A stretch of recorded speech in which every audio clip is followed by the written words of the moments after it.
I brought up in the desert right here for a beautiful place in San Francisco, in the Sea Cliff district. This is going to be some kind of designer's showcase, and they auction this house off, I guess, when they're done, to raise money for some sort of charity. I'll put a link for it when we're all done. You can come down here and take a look at what all the designers did. Yeah, we're going to show you what this looks like after it's all done. Get 6 of them here, 2 of them over there. Woo, woo, woo, woo, woo, woo, woo. And just like that, Golden Gate Palm strikes again out here in Sea Cliff. I believe the beach is that way. But this is some kind of designer showcase I'll put the link on. But just in a couple hours, you got yourself a beautiful palm grove where there used to be nothing.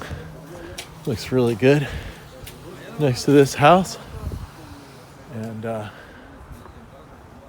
yeah, got a couple small ones over here on the side. These are Washingtonia robusta, one of the tallest palms we grow in California. Get up to 120 feet tall, but they're very affordable.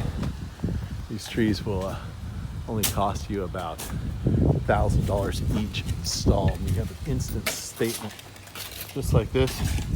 You need to stay tied up for about a month, and then they get untied and they look amazing. So there you go. Get yourself a palm grove. Instant palm grove. You could shave off the bark, reveal the inner hard orange trunk, which fades to a gray. And yeah, it's almost a native tree, native to south of the border, California.